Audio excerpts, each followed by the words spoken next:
n'ont même pas compris la parole de Dieu. Et parce qu'il y a quelqu'un qui avait posé la question à Jésus, dans le ciel, qui sera le mari et qui sera la femme? Jésus dit, dans le ciel, il n'y a pas une question de sexe.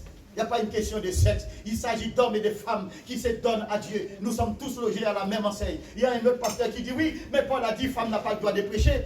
Mais vous mentez. Mais vous mentez, vous allez sortir un texte qui dit, la femme n'a pas le droit de prendre l'autorité sur l'homme. Mais là encore, c'est un mensonge. Parce que le texte qui est écrit en hébreu, ce n'était pas écrit en français. Les catholiques dans les années 80, dans les années 50, les années 30, ils les ont traduits par ça. Et nous, protestants, on continue à répéter les mêmes erreurs. Le texte fait la différence entre autorité et autoritarisme. Il y a une différence entre autorité et autoritarisme. Tandis que ce que Paul a dit, c'est l'autoritarisme. Aucun homme, aucune femme n'a le droit de développer l'autoritarisme dans les champs de Dieu. Aucune personne n'a le droit d'exercer et d'utiliser d'autoritarisme. Si vous faites du grec, vous allez comprendre ce que j'ai dit. Tandis que quand vous prenez autoritarisme, vous le traduisez par autorité, tout le monde va penser que tu as raison. Eh bien non, mon frère, non, ma soeur, tu n'as pas raison. Tu n'as pas raison. Vous n'êtes pas le seul qui a été à l'école. Donc nous aussi, on a des textes qu'on peut traduire aussi. Donc les leaders, que ce soit un homme, que ce soit une femme, nous sommes appelés à faire le même travail. Amen. Donc, n'est-ce pas, dans 1 Corinthiens 12, le verset 31, où Paul dit, dans l'église aujourd'hui, du temps de Paul, je ne sais pas si aujourd'hui, les gens abandonnent les dons les meilleurs. Quel est le don qui soit le meilleur dans l'église? Et il y en a qui disent oui, et don de discernement. Il y en a qui disent don de parler en langue. Là encore, c'est une autre histoire, parce qu'actuellement, je parle en langue là. Où c'est qui ne parle pas français? D'accord? Je parle en langue. Je parle en langue. Parce que je parle une autre langue pour la personne qui ne parle pas français. Donc, vous voyez, et il y en a qui vont dire beaucoup de choses à la lumière de la Bible, bien sûr. Mais les dons les meilleurs, bien aimés, c'est l'enseignement de la parole. C'est pour cela les docteurs dans l'église, ceux qui font l'enseignement, ne sont pas respectés. Les docteurs dans l'église, bon, quand ils font l'enseignement, les gens ne viennent pas parce que ça ne les fait pas danser, ça les fait réfléchir. Parce que les docteurs, qu'est-ce qu'ils font? Ils utilisent deux verbes, les verbes penser et les verbes penser. Alors, le premier verbe, c'est verbe écrit avec un E, P et N, pour les apprendre à réfléchir. On ne devient pas des chrétiens aveugles qui avalent tout et n'importe quoi. Parce qu'il te fait danser, il fait la bonne musique et une chanson. Et puis, dès ton moment, tu es déjà avec lui. Tu ne sais même pas ce qu'il fait là. Moi, il y a beaucoup d'églises, vous allez dedans. Demandez au pasteur trois choses. Premièrement, pasteur, qu'est-ce que vous avez dit à l'État dans vos statuts? Fais-moi voir. Deuxièmement, pasteur, montrez-moi les confessions de foi de votre église. Ok? Ça fait deux. Et troisièmement, montrez-moi les règlements intérieurs. Après, si vous me montrez ces trois choses, même quand vous ne me les donnez pas, si vous me les montrez, je vais lire, je vais regarder, après je te dirai si je suis avec toi ou pas. Mais nous, qu'est-ce qu'on fait? On vient, on entend une prédication, il y a belle musique, oh mon Dieu, j'ai trouvé mon église. Ah, écoutez, on est déjà éclairé. Donc on doit former les gens. Il faut former les gens. Ne plus accepter n'importe quoi. Que nous soyons des gens avisés, éclairés. N'est-ce pas Ansel de Canterbury qui parle de la foi raisonnée? On a la foi, mais on a la foi raisonnée. Mais vous savez, dans la foi raisonnée, il y a un peu d'irrationnel, tout ce qui dépasse l'humain. Oh, je ne vais pas aller très loin, permettez que je reste ici et je reste dans mon sujet. Et trouver Dieu, pousser, trouver soi-même, c'est que nous sommes appelés à devenir en Christ. Et bientôt, nous allons voir Jésus qui avait appelé ses disciples pour qu'ils deviennent. Donc, dans ce passage, et qui est aussi important, que nous pouvons aussi ajouter pour dire que l'apôtre Paul était un bon profil des responsables. À un certain moment, l'apôtre Paul a dit, j'ai fait mon job. L'apôtre Paul a dit, j'ai fait mon job. Et quand il a dit cela, il a dit, j'ai tout transmis. Est-ce que vous, pasteur, vous responsables aujourd'hui, vous pouvez dire, mesdames, messieurs, l'Église, je rends gloire à Dieu, car il m'a permis de vous transmettre tout ce que j'ai reçu. Ça demande du temps, ça demande des sacrifices. C'est pour ça que le pasteur ne doit pas travailler seul. Pour que le pasteur arrive à tout transmettre, il faut qu'il y ait de la délégation.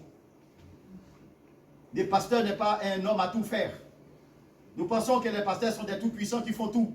Non, le pasteur est là pour encadrer, pour accompagner, pour que tout le monde se mette au travail. Et les pasteurs commandent, les pasteurs dirigent avec le respect et l'onction. Dis, toi tu fais comme ça, toi tu fais comme ça. Et tu dois rendre compte. Je suis arrivé à la Fédération française, ils m'avaient convoqué en fait. Ils ont entendu parler de moi, ils m'ont convoqué. Je dis, bon écoutez, mais j'y vais. En arrivant là-bas, ils étaient tous là de toutes les couleurs. Et bon, j'ai déjeuné avec eux pour détendre l'atmosphère. Et après, ils disent, bon, finalement, tu es président de la fédération. Je dis, ah oui, bien sûr, je le suis. Il dit, bon, dans votre fédération là, puisque vous êtes président, cela signifie que vous n'avez de compte à rendre à personne. Il dit, ah ben, vous vous trompez. Vous vous trompez. Parce que moi, je n'accepterai jamais d'être président d'une fédération à laquelle que je ne dois de compte à rendre à personne. Moi, je dois avoir des comptes à rendre. Premièrement, je dois rendre compte à Dieu. Et c'est le plus important. Deuxièmement, je dois rendre compte à ceux qui font partie de cette fédération. Parce qu'ils ont le droit de me dire, bon, maintenant c'est fini. Les membres de la fédération ont le droit de dire, bon, je ne veux plus de toi. Parce qu'il y a des règles qui sont établies. Pour dire que tu es président, chaque 3 ans, tu peux reposer ta candidature. Donc, mais toi, tu es dirige, tu es responsable. Tu n'as de compte à rendre à personne. Le pasteur te demande de rendre des comptes, tu es vexé. Tu es où là? Le pasteur te demande, viens rendre des comptes de toi, de ta mission. Jésus a envoyé les disciples en mission. Les disciples viennent rendre compte. Oui. Amen. Dieu a envoyé Jésus en mission. Jésus a rendu compte. Il a dit maintenant, Seigneur, tout est accompli, j'ai fait mon job. Alors Paul dit aussi tout est accompli. Paul dit tout est accompli à sa manière, c'est-à-dire l'enseignement que le Seigneur lui a donné dans Actes 20, verset 26-28. Notez s'il vous plaît. Actes 20, verset 26-28. Et en tant qu'enseignant, c'est bien aussi de prévoir quels outils utiliser pour chaque domaine. Quels outils utiliser pour chaque domaine. Pour trouver Dieu, dans la perspective de se trouver, avec l'objectif aussi de devenir soi-même, il ne faut pas utiliser n'importe quoi. Supposons ici, vous utilisez une traduction des témoins Jéhovah. Donc, vous allez passer à côté de la réalité. Vous allez, si vous utilisez la traduction des Mormons, donc c'est marqué Sainte Bible aussi. Hein? C'est pas marqué Sainte Bible et puis tout le monde se met à lire. Donc, le pasteur doit savoir quelle Bible que tu as, toi. Ah oui, oui. Moi, je demande aux chrétiens d'avoir plusieurs versions. Et je donne la liste des versions.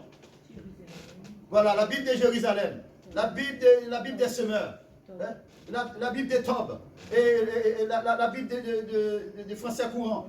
D'accord? Quel genre de version que tu as? Et Yahshua qui a Darby, quel genre de version que tu as? Parce que dans la formation, ça demande des investissements. Chaque chrétien doit investir. Vous investissez dans vous-même, vous investissez dans votre foyer. Mais qu'est-ce que vous investissez pour le ciel? C'est juste une question. Je ne vais pas entrer dans vos affaires. Après cela, bien-aimés, et vous voulez devenir vous-même, et pourtant vous êtes leader. Et leader aussi, c'est prendre des risques. C'est-à-dire, vous êtes appelés à encourager les autres en les exhortant. Nous disons tout à l'heure, enseigner en encourageant ou bien encourager en enseignant. Maintenant, on dit plutôt encourager en exhortant. L'exhortation, on met ça de côté. Les gens viennent à l'église pour qu'on les passe de la pommade tout le temps. Ok, tout le monde veut qu'on les passe de la pommade. Mais Jésus ne l'a pas fait. Jésus regarde les gens dans les yeux, il a dit, bande de vipères. Vous savez ce qu'ils avaient dit, vipères? Beaucoup de ruses. Vous savez, un serpent, c'est le seul animal qui existe avec une langue en fouche. C'est-à-dire, dans la langue, il y a des branches. Donc, il peut changer la parole, vous voyez. Et Jésus la traite des vipères. Il s'adressait au pasteur. Vous imaginez, mon petit moi m'adresser au grand pasteur que vous êtes? Que je n'oserais même pas dire une telle chose, mais je ne peux répéter la Bible. Je ne peux que répéter la parole de Dieu. Donc, exhortez, mes chers amis, toujours dans le verset 31 de Actes 20. Paul aussi en parle de l'encouragement en exhortant. Et vous pouvez aussi noter cela. Exhorter, dans ce cas-là, c'est faire appel à la volonté. Le but de l'exhortation, c'est d'amener les autres à la maturité. Je ne vais pas t'exhorter juste pour te montrer que tu n'es rien. Déjà, c'est lui qui montre à l'autre qu'il n'est rien, c'est lui le rien. Je vous donne un exemple. Tu as 5 doigts comme tout le monde, non, n'est-ce pas? Oui. Ok, tu as les pouces, l'index, les majeurs, etc. Est-ce que tu peux pointer l'index sur moi? Pointer l'index. Non, l'index. Oui, mon frère, tu as bien fait. Ok, c'est ça l'index. Ok. Pendant que tu fais ça, non, laisse ta main comme ça. Combien de doigts que tu pointes vers moi là? Un seul doigt. Non, 2 et les pouces. Eh bien, tu es obligé de mettre les pouces droits. Les pouces, c'est toi aussi. Pendant que tu poses l'index, tu n'as pas fait, mais j'ai vu que tu as fait comme ça. Donc, tu as pointé 2 doigts. Tu as 5 doigts. Il te reste combien? 3. Les 3 sont fixés vers qui? Vers moi. Vers la majorité. Tu parles à toi. Voilà. C'est-à-dire ça toi. Quand tu pointes les doigts sur les autres, tu es la première personne concernée. C'est symbolique. Mais au fond, il y a une réalité. Parfois, tu pointes les doigts sur l'autre. Et toi dans cette histoire-là, tu parles plus à toi qu'à l'autre. Moi, avant que je pointe les doigts sur toi, là, je préfère te donner 5 mains. D'accord? Je te prends la main. On va discuter. Okay. Je ne suis pas mieux que toi, mais on peut s'accompagner, on peut s'encourager mutuellement. Amen. Et l'exhortation là t'appelle à devenir. Amen. Moi, l'exhortation, c'est pour te faire devenir. Je vois que tu es par terre, je ne te laisse pas par terre. Vous savez qu'il y a un homme qui a péché dans le jardin d'Éden. Il y a un homme qui a péché dans le jardin d'Éden qui s'appelait Adam. D'accord? Que faisaient les disciples de l'église d'Adam? Ils ont tous couvert les péchés d'Adam. C'est pour ça qu'ils étaient tous sanctionnés. Ils étaient tous sanctionnés. Et le Seigneur a envoyé Noé pour les sanctionner. Et Noé a péché aussi. Que faisaient les enfants de Noé? Il y en a un parmi les enfants de Noé qui a publié les péchés de Noé. Quand vous voyez quelqu'un qui a commis quelque chose de mauvais, il ne faut pas publier. Donc la personne qui a publié les péchés de Noé a été sanctionnée de génération en génération. Vous ne publiez pas les péchés des autres. Vous voyez quelqu'un qui a commis une erreur, vous lui tendez la main. Si vous ne pouvez pas, vous priez. Il y a un autre enfant de Noé qui a caché les péchés de Noé. C'est-à-dire vous faites un seul avec celui qui a péché. Donc c'est la même sanction. Je ne suis pas là pour publier, je ne suis pas là aussi pour couvrir. Mais je suis là pour accompagner. Un leader qui veut devenir est un accompagnateur, bien-aimé. Nous sommes appelés à être des accompagnateurs. Et c'est très important. Je survole pour dire maintenant, vous êtes appelés à édifier en reprenant. Vous voulez devenir? Vous êtes leader? Eh bien, il faut édifier les autres en reprenant les autres. Quand c'est nécessaire.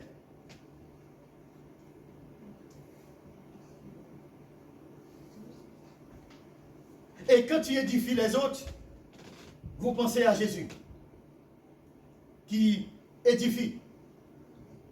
Il félicite les gens quand ils font du bien. Ils font de bonnes choses. Jamais une petite félicitation. Tout le temps des critiques. En plus, tu es leader. Tu mets toujours l'accent sur ce qui ne va pas. Mais au moins, il y a quelque chose qui va. Et bien, mets l'accent sur le positif. Et puis, travailler pour corriger. Et reprendre les autres dans l'amour. Reprendre dans l'amour. Et j'écris amour en lettres majuscules. Reprendre en amour. Mon frère, ce que tu fais, c'est pas bon, mais si on se met ensemble, on pourrait faire mieux. Est-ce que tu es d'accord? Il faut toujours demander l'accord de l'autre. C'est pas parce que je suis pasteur, je te dis ça, c'est un point, c'est tout. Je te demande ton accord. Parce que Jésus, dans sa mission, en tant que leader, il y a un homme qui a dit, Seigneur, aie pitié de moi. Oh. Vous voyez, l'homme a dit, Seigneur, aie pitié de moi. Et vous, vous êtes à la place de Jésus. Que feriez-vous? Eh bien, que ta foi t'a sauvé? Non, il ne l'a pas fait pour tout le monde. À cet homme-là, Jésus a envoyé les missionnaires aller récupérer cet homme pour l'amener vers lui. Parce que Jésus, cet homme-là, n'est pas n'importe qui. Il y a des hommes qui t'envoient, vous êtes en responsabilité. Il y a des hommes et des femmes qui font une demande, vous les envoyez une réponse. Mais il y en a d'autres, il faut que tu aies un entretien face à face. Parce que cet homme-là n'était pas n'importe qui. Dans un endroit où on n'avait pas le droit de dire les paroles que cet homme a dit. Cet homme a crié en public, Jésus c'est toi, le fils de David. C'est lui que Israël attendait, un avec qui n'a jamais vu dans sa vie. Jésus dit non, il ne veut pas guérir cet homme à distance. Il faut qu'il y ait un entretien avec lui. Et dans l'entretien, Jésus va dire à cet homme, est-ce que tu me donnes la permission d'agir dans ta vie? Comment Jésus dit ça? Que veux-tu que je te fasse? C'est-à-dire, est-ce que tu me donnes la permission de t'accompagner en fait? Si la personne ne te donne pas la permission et tu accompagnes la personne, eh bien tu perds ton temps, pasteur. Il faut que la personne donne son accord. Amen, amen. Parce qu'il y a des gens dans l'église, c'est Satan qui les envoie. Vous ne pouvez pas les aider. L'église, pas parce qu'ici c'est l'église, on pense que tous les gens à l'intérieur de l'église sont des serviteurs de Dieu. Ah oui, c'est vrai, c'est des serviteurs de Dieu, mais ça s'écrit de la même manière. Rappelez-vous que j'ai expliqué hier soir, dans l'église, il y a deux dieux. Le Dieu de vie et le Dieu de la mort. Comme dans le jardin d'Éden, il y avait deux dieux. Le Dieu de vie qui est l'arbre et le Dieu de la mort qui est aussi l'arbre. Mais le premier arbre c'est arbre de vie, le deuxième arbre c'est arbre de la connaissance du bien et du mal. Tu es dans les savoirs, les commentaires, la réflexion, la philosophie humaine, eh bien tu travailles pour l'enfer, hein, presque tout. Tu parles bien, tout le monde te respecte, tu as des grandes assemblées parce que tu articules bien, tout le monde aime des gens qui savent parler. Mais il y a quelqu'un qui a composé une chanson aussi, qui le refrain dit parole et parole et parole. C'est-à-dire parole, parole, mais ça n'amène nulle part. D'accord? Non, on n'est pas des marchands de paroles. Mais on est plutôt des hommes et des femmes qui nous sommes appelés à accompagner, donc édifier en reprenant. Et quand vous édifiez, voyez en matière de politique, regardez les politiques comment ils font. Chaque fois qu'ils veulent passer une loi qui est très dure, ils donnent un petit peu de carotte avant. Ah oui, oui, ils vont dire, bon, désormais, je vais vous augmenter de 1%. Et demain, ils prennent 40. ça c'est la politique. Donc, on ferme ces dossiers-là. On ferme ces dossiers-là. Donc, après la passée de la pommade, tous les leaders savent cela. D'accord? Apprendre à féliciter l'autre. Avez-vous déjà félicité les membres de l'église? Oui. Il y a parfois, tu viens dans l'église, qui passe la serpillière, pasteur? Qui passe l'aspirateur? Pasteur. Qui nettoie les bureaux? Pasteur. Non. Ah non. Le pasteur peut le faire aussi s'il n'y a personne d'autre. Eh bien, le pasteur va choisir, il dit mercredi prochain, quelles sont tes disponibilités? C'est toi qui vas bien passer la serpillière ici. La personne ne vient pas, tu convoques. Tu demandes un entretien. D'accord? C'est-à-dire la personne va donner un rapport du travail qu'il a fait, qu'il a effectué. Donc les leaders accompagnent dans le respect. Parce que dans les champs de Dieu, chaque personne doit faire quelque chose. Amen. Celui qui n'avait rien à faire, on l'envoyait chercher les bourriques. Ben oui, pour que Jésus monte sur les bourriques pour entrer à Jérusalem. Donc il y a quelque chose à faire. Chacun doit faire quelque chose, bien aimé. Les leaders accompagnent les travailleurs. On n'accompagne pas les gens qui font rien. Donc ceux qui font rien aussi, on doit les accompagner. Ok? Donc édifier en reprenant. Et après, on peut dire aussi, il y a des méthodes pour reprendre. Des méthodes pour reprendre. Il y a des situations des situations de mise en œuvre en matière de discipline. Quand il s'agit des cas d'hérésie, il faut que les pasteurs soient carrés. Quand il s'agit de l'hérésie, il faut que les pasteurs soient fermes. Comme Paul l'a fait à Timothée. 1 Timothée 3, 1 Timothée 1er verset 3.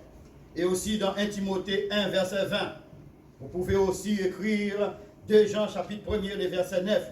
Pour ce qui a trait à la mise en œuvre de la discipline. Le pasteur est un homme discipliné, une femme disciplinée et qui applique de la discipline à lui et à elle-même, ainsi qu'il encourage les autres aussi à être des gens disciplinés. Discipliné, c'est pas... Il y a des sortes de discipline. Il y a des gens qui prennent discipline comme une punition. Non, la discipline, c'est pour te faire devenir en fait. C'est pour t'accompagner. C'est pour que tu fasses la volonté de Dieu. Donc c'est un accompagnement utile et qu'on ne doit pas prendre à la légère. Et ceux qui prétendent prendre à la légère cette discipline et courent à leur pêtre. Et c'est pour cela, c'est lui, le pasteur est quelqu'un qui est appelé à servir. Tout comme les diacres. Que vous soyez diacre, évangéliste, vous êtes appelés à servir. Et quand on prend le mot, par exemple, ma soeur a utilisé tout à l'heure le mot kairos. Moi, je peux aussi diakonos. Je peux aller dans la même lignée pour prendre le diakonos en grec, pour ceux qui travaillent, pour ceux qui font un exercice. Et alors, diakonos, c'est celui qui sert. Donc, le pasteur est le premier qui sert à l'église. Mais les diacres aussi doivent l'accompagner dans les services, dans l'assemblée. Il faut qu'il y ait des diacres pour accompagner les pasteurs. Il faut qu'il y ait aussi des évangélistes pour aller chercher les âmes perdues dehors. Donc quand vous avez des évangélistes ici, ils ne sont pas appelés à être là tous les dimanches. Ils sont dans la rue, aller chercher les gens pour les amener à l'église. C'est-à-dire l'église, c'est l'aubergerie où on amène les blessés pour conjuguer la deuxième verbe que j'ai annoncée tout à l'heure. Premièrement, on apprend les gens à penser. Et les pasteurs ont aussi des pansements pour penser les plaies. Les gens sont des gens blessés. Blessés par la drogue, blessés par des cigarettes, blessés par la sexualité, blessés par les conjoints, blessés par les maris, blessés par les enfants, blessés de toutes les manières. Les pasteurs doivent avoir des pansements. Et les pansements spirituels ici, pour accompagner les gens blessés. Jésus a pris la place des blessés pour que vous et moi soyons guéris. Car nous avons appris que ce n'est pas ces meurtrissures que nous sommes guéris. Donc ce qui fait, nous sommes appelés à utiliser des pansements pour que les autres soient aussi guéris. Guérir les autres, c'est les donner et non. C'est-à-dire, tu arrives à donner les goûts de vivre à la personne. Oh, je me rappelle une fois, on m'avait amené une jeune fille qui avait 26 ans, qui voulait se suicider. Elle a fait déjà plusieurs tentatives de suicide. Et ses parents sont venus discrètement me voir. Je dis, pasteur, je ne sais que faire. On ne sait pas comment parler. On ne sait que dire. Et je lui dis, vous avez vu un psychologue? Il dit, non, vous savez, dans notre église, le psychologue, c'est pour les païens. Il dit, ah bon? Et qui votre pasteur? Il m'a donné le nom du pasteur. Il dit, oh, bon, ok. Bon, je ne vais pas voir votre pasteur dans ce cas-là. Donnez mon téléphone à l'enfant. L'enfant était marié depuis 4 ans. L'enfant voulait se suicider. Elle a déjà fait 3 tentatives de suicide. Le Seigneur m'a béni. J'ai accompagné cette personne pendant 3 ans. Et cette personne a repris son travail. Et actuellement, elle est un grand responsable dans une grande banque en France. Et elle a un bon salaire. Elle a 2 enfants. Et chaque année, elle se trouve dans un pays en visite. Pour moi, c'est une réussite, bien aimé. Et cette personne aime le Seigneur. Quelqu'un qui voulait se tuer, quelqu'un qui voulait se suicider, maintenant a trouvé le goût de vie. Qu'est-ce que je fais? Le Seigneur m'a utilisé pour la faire sortir de la religion. Ah oui, la religion tue. La religion tue. Quand vous êtes dans la religion, vous êtes relié à ce que la religion vous demande de faire. Mais quand vous êtes en Dieu, vous êtes libre. Libre, amen. Vous vivez votre foi. Vous avez une relation avec Dieu, pas une relation avec l'homme d'abord. Moi, j'aime mes pasteurs, j'aime les responsables, mes frères. Je suis quelqu'un qui aime les gens, bien aimés. Je vous aime pour des vrais, je ne mens pas. Mais je suis désolé, je ne vous aime pas en premier. Je suis désolé, je ne vous aime pas en premier. Non, vous êtes en deuxième position. Et vous êtes en deuxième position, je ne peux pas vous donner la première place. Parce que vous me voyez là, vous ne me connaissez pas. Vous ne savez pas quel genre de trajet que Jésus a fait avec moi. Vous ne savez pas où Jésus m'a pris. Vous ne savez pas ce que je faisais avant de rencontrer Christ. Et quand moi je l'ai cherché, vous ne savez pas comment le Seigneur a fait pour me trouver dans ma cachette. Vous ne savez pas ces choses-là. Vous ne savez pas ce que j'ai vécu dans 20 dernières années là. Vous ne savez pas. Ces 20 dernières années, ce que j'ai vécu moi, vous ne savez pas. Et si j'ai le courage de me tenir devant vous pour parler, c'est parce que le Seigneur fait encore grâce. Amen. Le Seigneur fait encore grâce. Et un jour viendra, je vous dirai les témoignages. Un jour viendra. Et le Seigneur est grand. Et il ne change pas. Ce qu'il a fait hier, il le fait aujourd'hui. Et il le fera encore. Encore et encore. Car Dieu demeure le même d'hier, aujourd'hui et éternellement. Juste avant de prendre vos questions, je vais entamer le deuxième point. Je vais entamer le deuxième point. Notez vos questions, s'il vous plaît. Ah oui, il me reste encore juste quelques minutes. Notez vos questions. Si vous en avez. Pas obligé. C'est pas du tout obligé.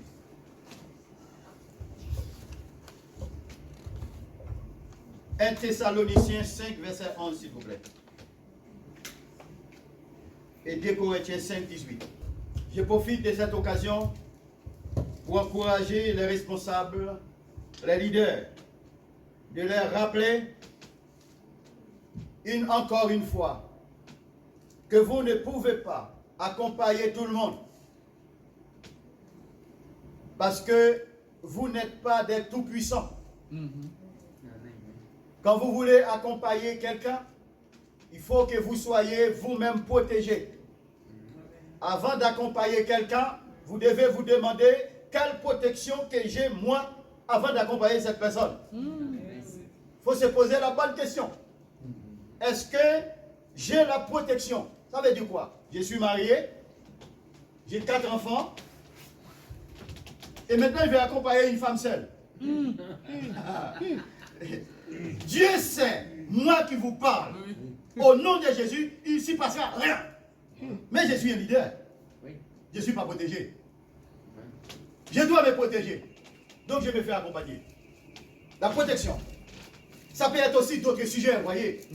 Mais il faut se protéger. Je me pose la question, suis-je protégé pour accompagner Monsieur W ou Madame Z? Deuxième question que je me pose. Ai-je la compétence nécessaire pour accompagner cette personne, bien que je sois pasteur? Oui. Ai-je la compétence? Ce n'est pas parce que je suis pasteur que je dois être compétent dans tous les domaines. Dans tous les domaines. Ça ne veut pas dire que je suis compétent dans tous les domaines. Mais dans l'église de Jésus-Christ, il y a des compétences dans tous les domaines. Mais ça ne veut pas dire que le pasteur est dans tous les domaines. C'est pour ça qu'il y a 12 disciples. C'est pour ça qu'il y a beaucoup d'apôtres. Il y a beaucoup d'élus. Donc du coup, je dois trouver les compétences nécessaires dans les champs de Dieu. Et c'est pour cela, à partir de janvier prochain, je vous l'annonce, à Paris, nous allons accueillir tous les jeunes de 18 à 25 ans avec une association de pasteurs, de psychologues européens, une fois par mois, pendant 6 mois, pour accompagner les jeunes. On va les accompagner. Mais on ne va pas faire accompagnement comme on fait d'habitude. Les jeunes, il y a une façon de les aborder. Donc on va tous les inviter au dîner.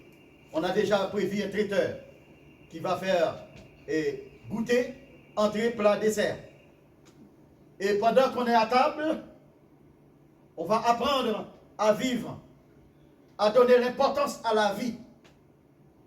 Parce que beaucoup de jeunes ont des pensées suicidaires. On ne les a pas donné assez d'importance. Et comme on fait tout en tant que dirigeant, tout ce qu'on fait c'est pour les adultes. Les jeunes ne se sentent pas inclus. Ils ne se sentent pas concernés dans ce que nous sommes en train de faire. Vous venez dans l'église, vous chantez que des chants que vous chantez en 1960. Les gens sont en 2024. Et vous chantez que des chants en 1960. C'est-à-dire vous chantez pour que les gens qui étaient en 1960 comme toi. Oui, oui. Vous oubliez le 2024. 2024. Donc l'église est l'endroit où tout le monde doit avoir sa part. Amen. Si vous êtes leader, vous devez penser à la minorité. Il y a une église qui avait un problème grave, qui s'appelle l'église primitive. Oh, c'est pas ici, hein, à Jérusalem. À Jérusalem. L'église primitive à Jérusalem avait un grand problème, parce qu'on avait oublié les minorités. Et maintenant, en bon créole, goumé levé.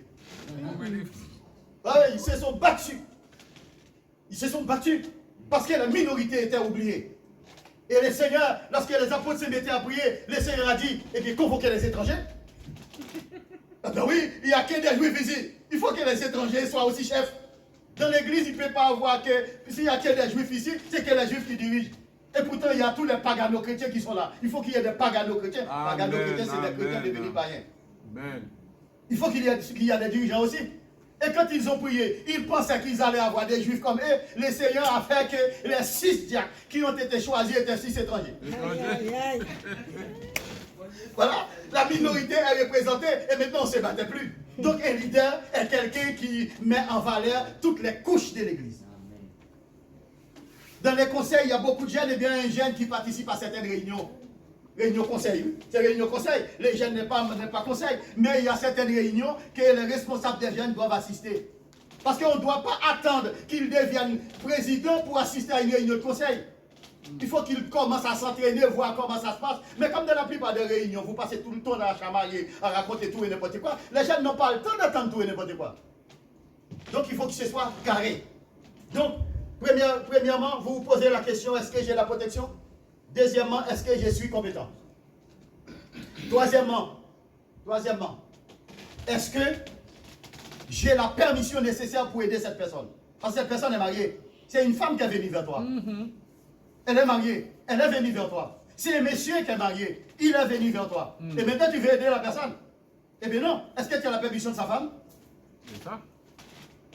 Est-ce que sa femme même va accepter de venir te rencontrer avec lui? Est-ce que dans cette aide, en tant que leader, vous voulez porter là, est-ce que ça ne va pas tourner contre toi après pour que l'autre t'a pris mon conjoint en fait? Pourquoi? Tu t'étais pas protégé. Parce qu'il faut, non seulement il faut que tu sois compétent, mais il faut que tu aies les permissions nécessaires. C'est pourquoi dans certains cas, Jésus pose la question, que veux-tu que je te fasse? Moi, dès que quelqu'un vient vers moi, je dis, mais qu'est-ce que tu attends de moi? Si tu veux que je t'amène au ciel en disant, je te dis, attends un peu.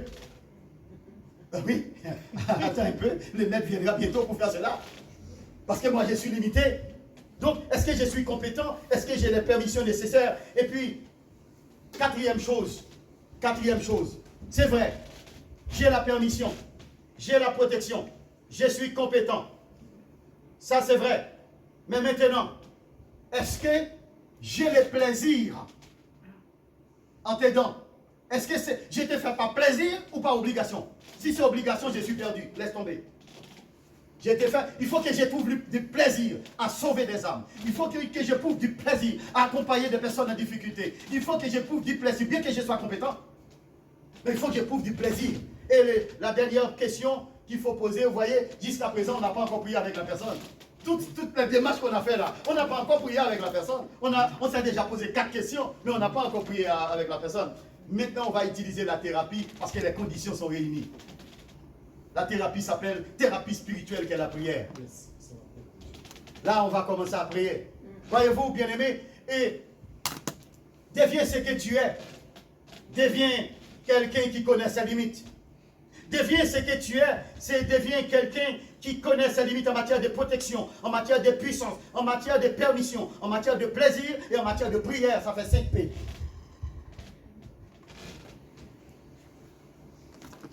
Donc dans 1 Thessaloniciens 5, le verset 11, et dans 2 Corinthiens 5, le verset 18, Paul exhorte ses lecteurs à être de plus en plus ce qu'ils sont d'ores et déjà. Il ne les appelle pas à devenir chrétiens parce qu'ils le sont déjà, mais il les encourage à l'être beaucoup plus. Paul les rend attentifs à une réalité déjà présente dans leur vie. Et Paul exprime cela par des formules. Et j'en cite quelques-unes. Oh. Paul dit, réconfortez-vous mutuellement. Je ne peux pas devenir tout seul. Puisque je suis leader, je dois devenir avec vous. À partir de 2 ou 3 personnes, il y a déjà leader. Donc je dois devenir avec vous. Donc, il faut qu'il y ait cela, cette formule de paulinienne. Réconfortez-vous mutuellement. Après, dans le même texte, édifiez-vous l'un l'autre. Et après, Paul dit, c'est ce que vous faites déjà. Oh, mais quelle église! C'est une église bien constituée quand même. Hein? Paul les félicite. Il dit, vous le faites déjà.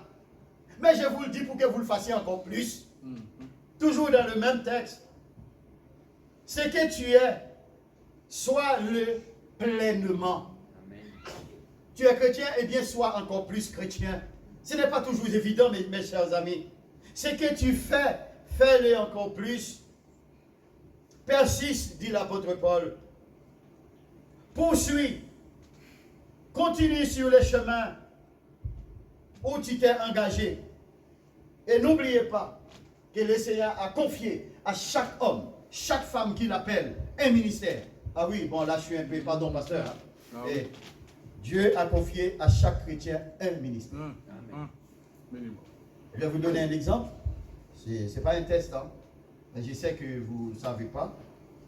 Parce que vous ne savez pas que j'allais poser cette question. Et non, que ce soit dans notre école de théologie, on ne pose jamais des questions de colle aux étudiants. Et si vous dirigez une église, vous voyez quelqu'un qui vient poser des questions de colle, ce n'est pas un chrétien.